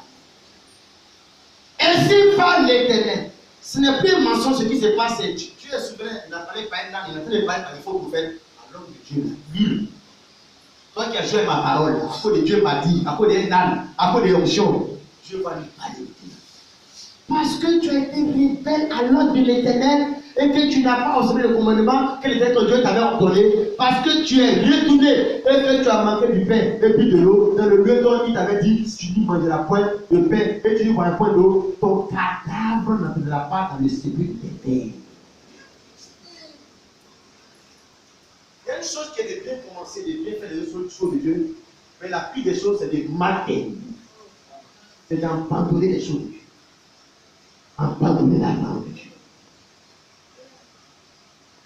Le Saint-Esprit, vrai Esprit de Dieu, qu'il avait moins, qu'il avait utilisé quand je bois. Quand je bois, il l'inviter, il a dit non, Dieu m'a donné de partir, il est resté faire ta position. Quand il s'est laissé séduire par les faux prophètes, Dieu ne va pas dire non, il ne va pas te comprendre, non, c'est les gens qui m'ont blagué, non, Dieu, ils ne sont pas comme ça. Dieu va s'apprendre à toi parce que tu connaissais sa parole. Tu as cru que Dieu peut changer sa parole. Amen. Que maintenant on peut voter madame, maintenant on peut faire mèche, on peut faire maquillage, on peut voter ci. Toi tu as pensé que Dieu peut changer, que Dieu change comme un don. Quand tu penses comme cela, la colère de Dieu sur toi, pas sur ceux qui t'ont trompé, toi. Alléluia. Amen. Et ton cadavre ne rentre pas dans celui de tes pères, de David, de Salomon. Tu ne vas pas connaître aussi la gloire des pères de la foi. Parce que tu as été révélé à la parole, au profit des visions, songes, onctions, ânes, voitures, bénédictions, ce que les yeux voient, ce que tu as pris pour t'influencer, et tu étais dans la vérité. Toi, tu n'as pas âne, tu marches à pied, mais tu es dans la vérité. Toi, tu as fait, tu as soif, tu es sonné, mais tu es dans la vérité. Tu as été laissé tromper par le matériel. C'est fini pour toi, ton cadavre ne pas dans la gloire. Regarde la suite, verset 22. Et quand le prophète qu'il avait amené lui manger du pain et qu'il lui bout de l'eau, il sera là pour lui. L'homme de Dieu s'en alla. L'homme de Dieu là, c'est le jeune là. Et il fut rencontré dans le chemin par un lion qui le tua. Son cadavre était étendu dans le chemin, l'âne resta près de lui et le lion s'était à côté du cadavre. Le jeune homme de Dieu, verset 1 qui a fait mal, qui est venu crier contre le système de Jéroboam. Jéroboam voulait jouer avec lui, Dieu a séché sa main là. Quand Jéroboam voulait inviter la révision là, les faux prophètes l'ont eu. Les faux prophètes le font tomber. Les onctions, les croisades, les hommes de Dieu qui voient grand, c'est des grands de Dieu, c'est un vieux prophète. Ils l'ont mis à terre. Ça. Il laisse parole de Dieu, les écritures, les prophètes, les apôtres. Tu prends songe, vision, tu mets ça au-dessus des écritures. Les songes doivent confirmer les écritures. Amen. L'onction doit confirmer les écritures. Amen. Un vrai homme de Dieu doit confirmer. Il ne peut pas venir, on ne peut pas être pasteur. C'est que c'est lui le vieux prophète, le menteur là. Il mentait. Quand il mentit, il a fait quelque chose contre la qui va contre les écritures, c'est qu'il est menteur, il ment. Amen. C'est des menteurs. Quel que soit le nom que tu vois là, c'est des menteurs. Parce que la vérité de Dieu, c'est une. Jésus a dit dans notre chapitre 17 là-bas, ta parole est la vérité. Donc ce qui va contre la parole, c'est le mensonge, c'est des mensonges. Si tu ne prêches pas ce qui est écrit, tu mens. Amen. C'est des mensonges. Le père du mensonge, c'est qui? Le diable. C'est le diable, le père du mensonge. Le père de ce prophète, c'est qui? C'est le diable. Puisqu'on dit lui mentait. C'est quoi l'action pour mentir? Un ange de Dieu m'a dit, moi aussi c'est l'homme de comme toi. Il ment. C'est le petit qui est dans la vérité. C'est sous-estimé comme les Africains. Les têtes noires, se sous-estiment parce qu'elles sont pas belles, il faut qu'on prenne produit. Se sous-estimer fait qu'on t'invite à t'asseoir dans l'esprit de fausseté. C'est ça. La télé que tu regardes, les artistes que tu regardes, ils t'invitent des invitations. Les clips, tu vois les jeunes, les voitures, les femmes. Tous les jours, ça t'invite par les gens, les Jéhovah, les vieux prophètes. Tes camarades à l'école, tu les vois, elles ont l'argent, elles ont les gars, elles ont l'âge là. Mais c'est des invitations. Le Seigneur dit, toi, ne va pas manger de ce pain. Ne vois pas de cette eau. Ne passe pas par ce chemin. Pas dans le chemin que tu as placé pour toi, je te fie. Amen. Tu t'amuses à faire comme les autres, tu tombes. Voilà pourquoi on fait à l'église. On fait à l'église pour que Dieu nous donne l'équipement spirituel pour résister à ces choses, au péché. Quand Dieu va passer par mon mari, mon patron, que le Seigneur me fortifie, qu'il puisse résister. Qu'il va passer par mon professeur, qu'il me sortir avec moi, donner la moyenne de l'hérésie. Qu'il va passer par un faux prophète, un homme de Dieu, même connu. Que le Seigneur me donne la force de la parole pour dire non. Amen. Alléluia. Oh mon frère, que vraiment ça fait pitié. Et la Bible dit, quand il retournait sur le chemin, un lion est sorti pour venir le manger. Il n'a pas mangé pour le broyer. Le lion l'a tué. Comme ce n'est pas un lion comme les autres, le lion n'a pas mangé. Et puis l'âne, il était monté sur l'âne du prophète. Le prophète lui a donné un âne. Il a volé une voiture. Donc il était à la fin de la mission. Un lion est sorti pour le broyer. Qui a envoyé le lion? L'éternel Dieu.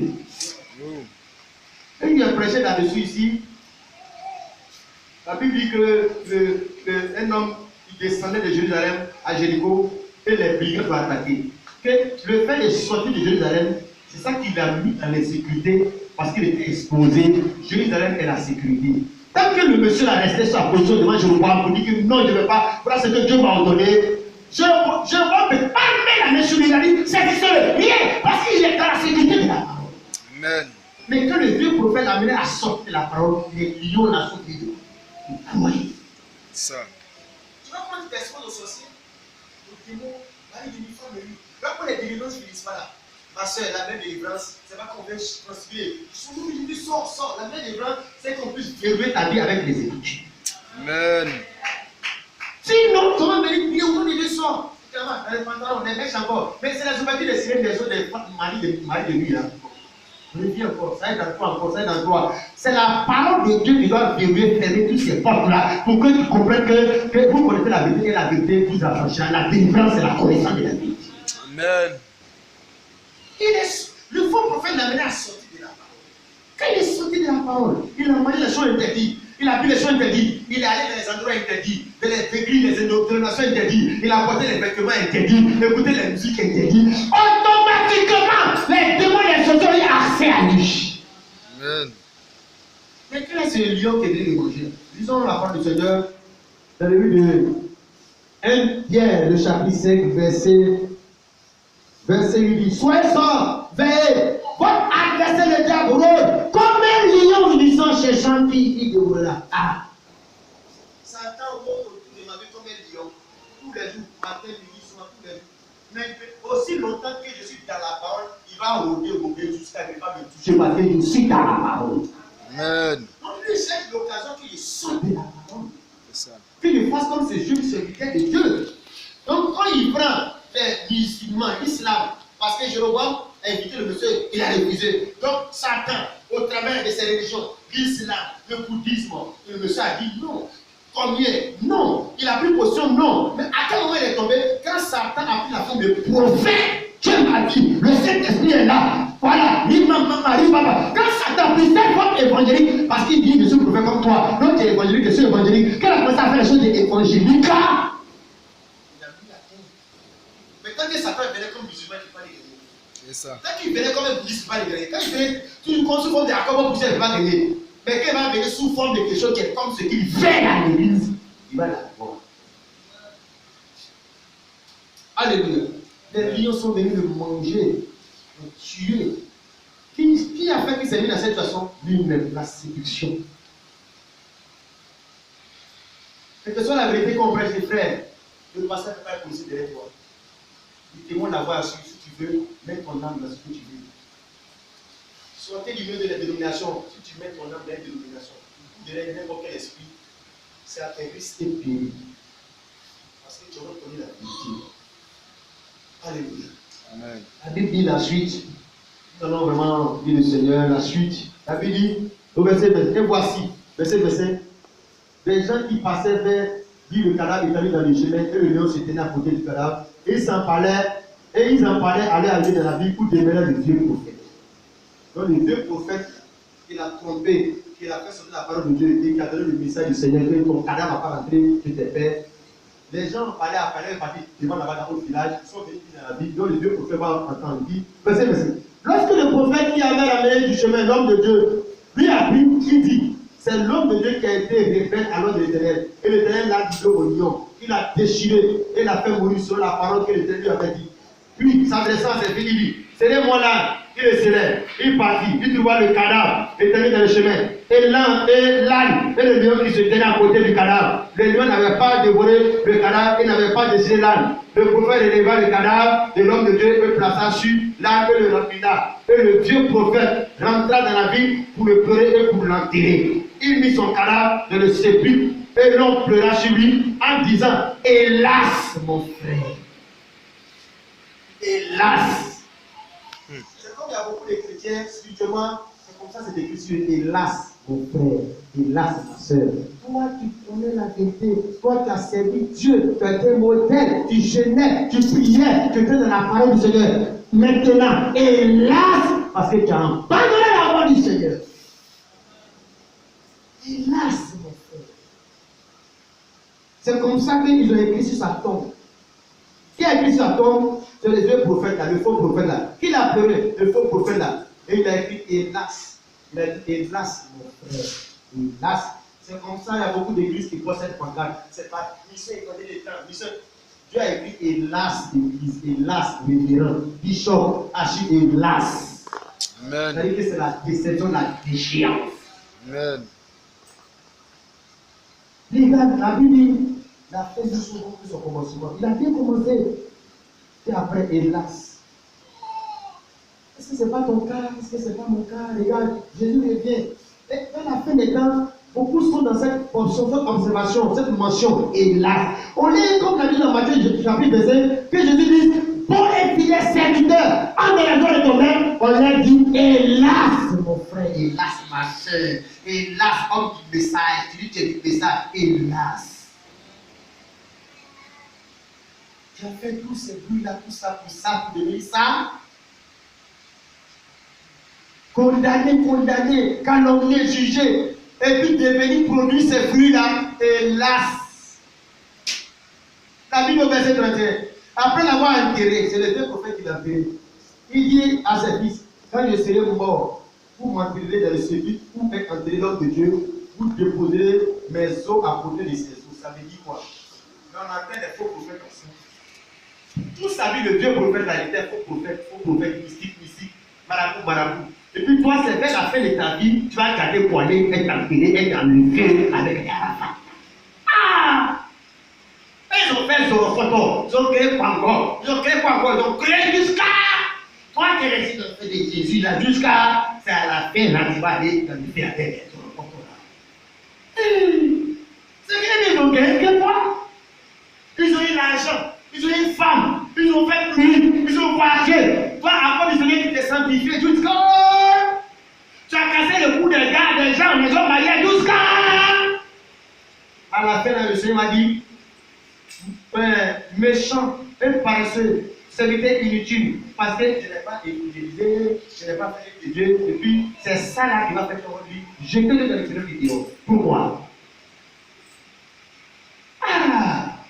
Hélas, mon frère, regarde la fin de ta vie, où Jésus revient, où coronavirus montre que c'est la fin de ta vie, où élection en Côte d'Ivoire, avec tout ce qui se passe avant que mon frère, il n'y a plus de temps encore, avec le terrorisme, que Jésus est à la porte. C'est maintenant là que tu vas laisser revenir sur toi. Hélas, mon frère. Alléluia. Refuse ça au nom de Jésus. Faut dire, je refuse ça au nom de Jésus. Je refuse au nom de Jésus. Dis ça, je refuse au nom de Jésus. Je refuse au nom C'est de ça Jésus. la laissé les faux prophètes là, vous venez te déranger. Tu connais la vérité de message. Après les conditions sont tombées. C'est ça que tu penses que c'est ça qui est vrai là. Regarde, avant toi, un jeune prophète s'est fait avoir. Ils ont pris sur sa tombe. Hélas, mon frère. Ça t'a dit, toi, tu dois être averti parce qu'il y a quelqu'un qui est tombé par les faux prophètes. Amen. Alléluia. Amen. Regarde ce que Apocalypse nous dit pour nous mettre en garde, Apocalypse chapitre 22, verset 11. Apocalypse chapitre 22, verset 11 dit que celui qui est injuste soit encore injuste. Que celui qui est souillé se souille encore. Et que le juste pratique encore la justice. Et que celui qui est saint se sanctifie encore. Le message de Dieu là, c'est pas en force pas, on prêche. On dit que celui qui est juste, qui vit dans le péché, n'est qu'à encore péché encore. On n'a bien fait. Celui qui veut aussi aller à l'église, qui veut se sanctifier, faire l'œuvre de Dieu, servir Dieu, évangéliser, prêcher la parole de Dieu, faire son frère, supérieur de Dieu, il n'y a qu'à encore faire ça bien. Amen. Moi j'aime Arafat parce qu'il a bien fait ce qu'il a fait pour aller en enfer là. Bien fait. Puisqu'il a écrit fidèle dans ça. Si tu veux faire aussi pour Jésus là, on fait quoi pour Arafat là bien. Le Seigneur aussi va bien faire ton entraînement comme pauvre Lazare, sans gens les accueillir. Là, il il y avait soif. Comme Adam l'a dit, il dit quoi, il y a quoi? Il y a 2 cas. Il y a 2 cas. Où veux-tu faire bien, où veux-tu faire mal? Je ne peux pas t'obliger, il n'y a pas prédicatoire. Maintenant, regarde comment tu es en train de faire. Tu ne fais pas bien, tu ne fais pas aussi mal. Tu ne fais pas bien faire les dieux, tu n'es pas aussi dans le monde en train de faire bien les choses du monde. Tu vas sortir zéro, tu vas aller en enfer. Parce qu'un fait dedans, un fait dehors, c'est dehors. Le jeune homme de Dieu là, tu as été enterré par un faux prophète. Et le faux prophète dit à ses enfants que je vais mourir, mettez mon cadavre à côté de lui parce que je serai voisin avec lui aussi en enfer là-bas. Mais on est ensemble avec lui. Amen. Regarde, je termine avec le verset 33. Après cet événement, on parle de ce qui est arrivé à la vraie homme là. Jéroboam ne se détourna point de sa mauvaise foi. Ça veut dire quoi? Et quand le vrai homme de Dieu était en train de prêcher pour Jéroboam, et puis vous voulez jouer les vies, sa main a séché, et puis il a donné pardon à Dieu, c'est parti, et puis l'homme de Dieu a prié, sa main est devenue. Jéroboam était sur le point de se repentir, de revenir au Seigneur et de chercher à mettre sa vie en ordre. Mais le faux prophète là est venu pour blaguer le vrai prophète. Ça veut dire qu'il avait dit après cet événement, Jéroboam ne se détourna point de sa mauvaise foi. Je peux rester encore dans le péché. Ça veut dire la façon de faire les choses de Dieu. Certainement, certaines certaines personnes aussi arranger leur vie.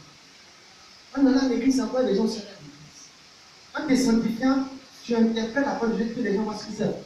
En te dépouillant, ma soeur, les autres qui viennent voir, ah, c'est que c'est depuis que la cantine là, normalement je l'ai la merci, c'est les bonnes cantines, elles travaillent, et puis c'est dépouille, et puis dans l'église, elles dansent comme ça. Ah, nous voyons là, nous danser comme ça, ça fait les deux là, les gens sont sonnés. Maintenant, regarde, la Bible, quand l'homme, vrai homme de Dieu est tombé, ça veut dire que Jéroboam aussi, il n'a pu continuer sur la voie de la repentance, il est resté dans le péché. C'est-à-dire le but du faux prophète, c'est de mettre les gens dans le monde et dans les choses du monde. Amen. Les faux prophètes. Les soeurs comme les gens du monde.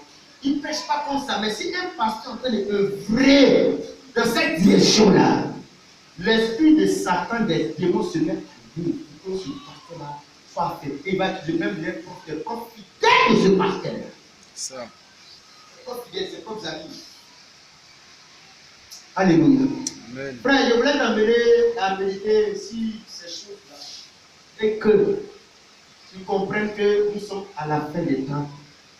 C'est le temps le plus dangereux de l'histoire, la séduction. Et Dieu met les enfants de Dieu, les vrais élus, à l'épreuve. Ce pasteur-là, ce vrai homme de Dieu-là, ce n'était pas un élu, c'était un appelé. Parce que les élus ne peuvent pas se être séduits. La Bible dit que Satan a fait les grands prodiges par les faux prophètes au point de séduire les élus. Donc, c'est pas un élu. C'est ça. Un élu ne tombe pas dans la séduction. Amen. Un élu peut connaître la faiblesse comme David, comme Abraham, comme Élie, comme tous ces hommes de Dieu là. Mais jamais ils vont céder et mourir dans l'erreur. Amen. Mourir dans l'erreur. Finir leur vie sur la terre dans l'égarement. Non! David a connu une faiblesse, il s'est élevé. Salomon, tous les livres, tout là-bas, Pierre s'est repenti de régner Jésus. Mais Judas a régné Jésus, il est mort dans le régnement. Qui a régné Jésus comme Judas a régné Jésus? Mais la différence, Pierre était heureux, pourquoi? Parce que lui, il a pleuré sur son régnement, il a pleuré sur son péché, il a eu honte de ce qu'il a dit qu'il ne connaît pas Jésus, il a régné Jésus lui-même. Et le Saint-Esprit a fait que le monde a chanté, s'est rappelé, il s'est repenti. Un vrai élu de Dieu, quel est l'endroit voir, il pleure sur son péché. Il regrette, ça lui fait mal. Il a trahi le Seigneur. Il a honte de ce que moi qui priais, moi qui évangélisais, qui invitais les gens à l'église, c'est ce que je suis devenu. Il a honte de lui-même. Il a mal. Parce qu'il est devenu un malhonnête, un escroc, un menteur. Quelle publicité rentrée dans ma vie. Il a mal, il meurt. Et puis il se repent de ça pour devenir Pierre de la Pentecôte qui a prêché devant 3000 personnes. Amen. Mais Judas Iscariote, là aussi tombe dans le péché. Il reste dedans, il meurt dedans. C'est ça. Bonne Jésus, l'argent, il ne fait pas d'église. L'argent, la publicité. Ça va faire si on prêche la parole. Si on prêche la parole contre le péché, au lieu d'être content de ce que, oh, le Seigneur est venu délivrer aujourd'hui. Le diable les met en colère contre les pasteurs. Que le Seigneur nous vienne en aide, bien-aimés frères. Voilà, je vais terminer la lecture du message avec un élément des Écritures, Deutéronome chapitre verset 1 à 5. Frère Charles, tu peux lire, tu là-bas pour lire. Deutéronome chapitre 13, verset 1 à 5, je vais lire la parole du Seigneur, il dit: si cela oublie de toi un prophète ou un songeur qui t'annonce un signe ou un prodige, et qu'il y ait accomplissement du signe ou du prodige dont il t'a parlé, en disant: allons après d'autres dieux, des dieux que tu ne connais point, et servons-les, tu n'écouteras pas les paroles de ce prophète ou de ce songeur, car c'est l'Éternel votre Dieu qui vous met à l'épreuve pour savoir si vous aimez l'Éternel votre Dieu de tout votre cœur et de tout votre âme. Donc les faux prophètes, c'est une épreuve de Dieu. C'est une épreuve de Dieu pour voir la qualité de mon amour pour le Seigneur et pour ça. Amen. Il dit au frère d'Israël: si un prophète, il est au bout de vous, vous pouvez songer, il y a des sons, des révélations. Et puis il dit les prophéties, les révélations qui accomplissement de tout ce qu'il a dit là. C'est pas suffisant que c'est un vrai prophète. Non. Il dit qu'il a fini de dire ça, et puis il vous dit: allons après d'autres dieux, des dieux que tu ne connais pas. C'est-à-dire, ces révélations ont objectif de te détruire du vrai Dieu d'Israël, de t'amener vers un autre Dieu, de te détruire de la vraie parole, la vraie foi, la vraie doctrine, pour que tu ailles vers autre doctrine étrangère. Et le Seigneur dit: tu n'écouteras pas les paroles de ce prophète ou de ce songeur, car c'est l'Éternel votre Dieu qui vous met à l'épreuve. Amen.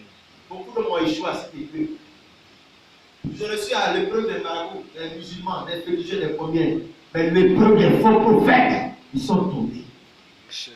La plus grande épreuve à laquelle Dieu soumet les élus, c'est si les élus ne tombent pas, mais les appelés tombent ici. Alléluia. Nous terminons avec Matthieu 24, où Jésus a parlé des faux prophètes. Matthieu 24. Voilà, Matthieu chapitre 24.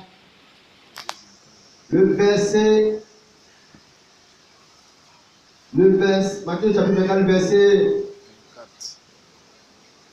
verset 4, il dit: Jésus leur répondit: prenez garde que personne ne vous séduise, car plusieurs viendront sous mon nom, disant: c'est moi qui suis le Christ, et séduiront beaucoup de gens.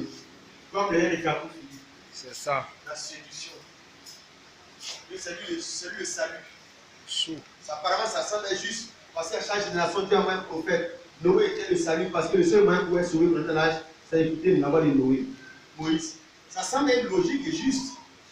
Mais la Bible dans Actes chapitre 4, verset 12, il n'y a de salut en aucun autre nom. Amen. Quand tu as prêché le salut, la Bible ne te ramène pas vers Jésus, vers le nom de Jésus, c'est que tu es un faux prophète. C'est ça. C'est un faux prophète.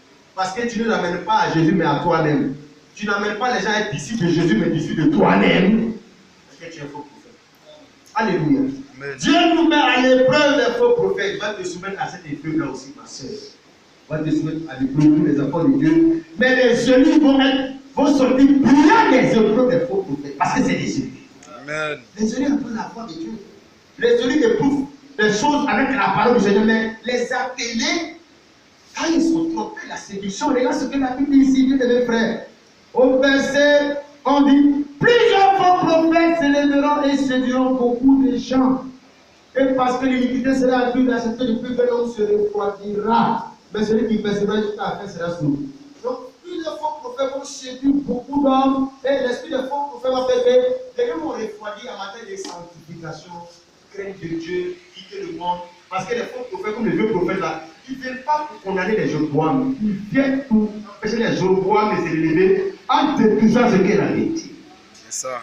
Je termine avec Matthieu 7, verset 15. Jésus met en garde contre les faux prophètes. Matthieu chapitre 7, le verset 15 dit ceci: gardez-vous des faux prophètes. Ils viennent à vous en vêtements de brebis, mais en dedans ce sont des loups ravisseurs. Voilà la tromperie. Amen. Ils viennent en vêtements de brebis. Ils viennent en vêtements d'hommes de Dieu, d'évangéliques, pentecôtistes. Ils viennent dans ce vêtement-là. Mais les gens qui sont charnels, ils ne regardent pas au-delà du voile. Oh, je connais l'apparence. Dieu m'a dit, Dieu m'a dit, je vais t'inviter, tu vas pas faire de nutrition pour faire comme toi. Et puis il regarde l'âne, la voiture, il regarde l'option, il regarde la propriété, il regarde il regarde la célébrité. Et puis ça le prend. Jésus dit: gardez-vous de faux prophètes. viennent à vous en vêtements de brebis. Mais la brebis, c'est l'identité des enfants de Dieu. Le brebis, il n'est pas comme un cabri. Il vient en vêtements de brebis, il a plein de brebis.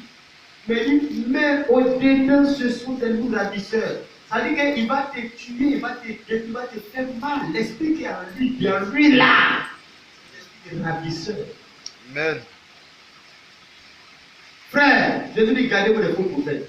Tu vois, la Bible nous amène à nous garder de toutes les choses, le péché, le mal, l'électricité. Parmi les choses dont la Bible nous dit à nous garder des faux prophètes. Amen. Donc si tu te gardes de l'impudicité, tu fais bien. Si tu te gardes des choses du monde, tu fais bien. Mais si tu ne te gardes pas des faux prophètes, tout ce que tu as fait, tu as gardé parce que le faux prophète va venir anéantir tout ça là. C'est ça. Parmi les choses qu'il faut se garder, qu'on va prêcher aux gens de se garder, on doit aussi prêcher pour que les gens se gardent un faux prophète parce que c'est la partie dangereuse même pour frère qui est là. Amen. Si on doit être sous la ivrogne, on connaît. Ça se voit. Même les païens connaissent. Les païens ça peut voler, les païens ça peut tromper sa femme. Ça on connaît par cœur. Mais se garder d'un prophète, Faire attention à un prophète, ça semble être vraiment, c'est pas quelque chose qu'on doit faire. Mais le Seigneur dit gardez-vous des faux prophètes. L'église n'est pas église. Si tu veux aller au ciel, il faut commencer à apprendre à regarder des faux prophètes, c'est-à-dire des gens qui viennent qui disent des choses qui contraires à la parole. Amen. C'est ça, c'est garder des faux prophètes. Regarde ce que l'apôtre Paul dit. 2 Timothée chapitre 4, verset 15. Ceux de qui on doit se garder encore. 2 Timothée chapitre 4, verset 15 dit ceci. Garde-toi aussi de lui, car il s'est fortement opposé à nos paroles. Et qui parle? Alexandre le forgeron, verset 14. Alexandre le forgeron m'a fait beaucoup de mal. Le Seigneur lui rendra souvent ses œuvres. Garde-toi aussi de lui, car il s'est fortement opposé à nos paroles. L'apôtre Paul amène Timothée à se garder de qui? De quelqu'un, dit son nom. si Paul était là, il donne les pasteurs dans les églises. Parce que sauver les élus, c'est de leur montrer de se garder des types de péché, de mal. Mais en ce qui concerne les choses de Dieu, il faut te garder de cette façon de faire. Tel homme de Dieu, tel église. Paul dit, à l'exemple, dit son nom, le forgeron, son travail, m'a fait beaucoup de mal. Le Seigneur de la chose de Dieu. Garde-toi aussi de lui. Amen. Vous jugez les gens. Si l'apôtre Paul était là, Il donne la liste des choses dont tu dois te garder, la liste des églises, la liste des pasteurs, parce qu'il ne veut pas que tu ailles en enfer. Amen. Quand on ne décide pas les choses, donc les gens ils se font leur propre opinion. Donc il peut ne pas juger bien et puis se faire encore dans ce qui va l'emmener en enfer. Gloire au Seigneur. Amen. Donc voilà pourquoi, quand on prêche sur les gens, souvent nous t'amener à voir de quoi on parle, à comprendre pourquoi tu comprends que dans la Bible, les apôtres, ils nous Mais les choses dont il faut se garder. Amen. Les hommes sont nombreux. C'est ça. Les faux prophètes sont versés. Pharisien. Il ne faut pas nous envoyer sur tes désirs. On est en train de donner la liste des rebelles, des Al-Qaïda, les Ben Laden, qui t'amusent à voir te mélanger ton âme. Amen. Tu vois, mon frère, ma soeur, les apôtres de conseil étaient les gens là. Alléluia. Amen. Mais pourquoi devons garder de lui? Parce qu'ils sont opposés à nos paroles. Quand on a dit femmes ne prêchent pas, ils sont opposés à ça. Garde-toi de ces pasteurs-là. Amen. Garde-toi de ces églises-là. Amen. Nous, on a dit que la femme a sa testament. On a prêché la sanctification. Et puis lui s'oppose à ces paroles-là. Garde-toi de tout ce qui s'oppose à la parole de Dieu, même si c'est un homme de Dieu. Amen. Est-ce que tu comprends la parole, ma soeur? Pour ton salut, pour ta sécurité spirituelle, pour ne pas que ce qu'elle est à l'autre petit homme de Dieu là, t'arrive, on doit t'amener à Et garder d'un certain nombre de personnes. Pourquoi? Parce qu'ils s'opposent à la parole des apôtres de Jésus. Alléluia.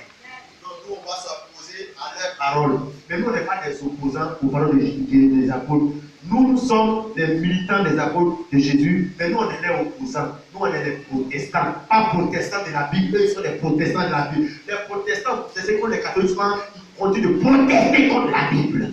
Amen. On est protestants contre les faux prophètes, C'est les ça. statues de Marie, contre les arguments païens, on proteste comme ça. Notre vie proteste, nous prêchons comme ça. Mais jusqu'à ce que vous ne protestez pour les apôtres aussi, est-ce que les hommes sont protestants quand même? Ils protestent contre quoi quand même? Rien. Ils sont dans les communistes, ils font la même chose maintenant. C'est ça. Si on fait les mouvements ensemble, les baptêmes la même chose, les trinités la même chose, les baptêmes sont la même chose, et puis on sent qu'ils font là-bas aussi, on fait, où est le protestantisme là encore là? C'est les maternités qui étaient des protestants, le protestantisme est mort. Même quand tu vois même encore, il est opposant. Donc, les gens sont la même chose là. Tu vois, Paul dit, dès le moment un homme, un pasteur, un esprit, un songe, une révélation s'oppose aux paroles de Jésus, on dit garde-toi de ça. Amen. Si tu as touché ça, tu es perdu, tu ne peux pas te sauver, tu ne peux pas aller où les apôtres sont partis. Voilà la mise en garde aussi que nous on veut t'apporter pour que tu sois sauvé. Ce n'est pas de te donner un trésor à la parole, c'est de te donner des mises en garde. Amen. Hey, mon frère, comme les païens sont là, ce n'est pas Dieu seulement qui est risqué, l'église même est risquée. Oui. Hey, aller à l'église même est risqué. C'est comme où tu vas là, si ce n'est pas si tu t'emmènes ton âme dans la main de Satan pour t'amener à tout faire. Voilà pourquoi c'est seulement ceux qui ont la révélation de la parole. Comme David a dit, sur 119, ta parole est une âme à mes pieds et une lumière sur mon sentier. C'est eux-là. Non, ils ne tombent pas dans les mensonges. Quand ils voient le mensonge, ils connaissent. Et quand ça s'oppose aux paroles de l'apôtre, je m'éclate de ça, je sors de ça, qui dedans. Parce que les seules paroles valables, reconnues, ils font, tu vois, mensonge de foi chrétienne, c'est les paroles de Jésus que les apôtres ont prêché. Jean chapitre 17, verset 20, il dit tous ceux qui croient en moi à leur parole. Amen. Que le nom du Seigneur soit béni. Amen. Acclamons le Seigneur pour la parole de Dieu. Moi, je prie de vous. Nous allons prier le Seigneur. Cette histoire de ce jeune prophète, c'est comme un film où le brave meurt à la fin du film. Un film comme ça, ça fait pitié, c'est pas intéressant. Non. La fin du film que Dieu veut. Si aujourd'hui tu es une mauvaise voie, Dieu voudrait que ta vie finisse où le brave l'a frappé, le péché l'a frappé, le péché l'a frappé, comme Samson, le péché l'a frappé, mais après, les cheveux de sa tête ont commencé à repousser, le brave s'est élevé, il a repris la force, il a vaincu le diable, il a retrouvé sa position, c'est ce que Dieu veut. Alors chacun va prier le Seigneur et demander à ce que Dieu puisse le relever. Si tu sens que tu t'es éclaté de la parole du Seigneur, tu as été séduit, les garçons, l'argent, ton travail t'a séduit, les faux prophètes t'ont séduit, toi tu n'es pas encore mort. Peut-être que toi, on a écrit sur ta vie et laisse mon frère, mais tu n'es pas encore mort. C'est-à-dire que tu peux enlever les décrets là sur ton dos aujourd'hui. L'autre, il est mort dans ça. Toi, tu peux te repentir, reprendre ta vie et marcher comme Dieu t'a ordonné de marcher dans les chemins. Prions le Seigneur au nom de Jésus.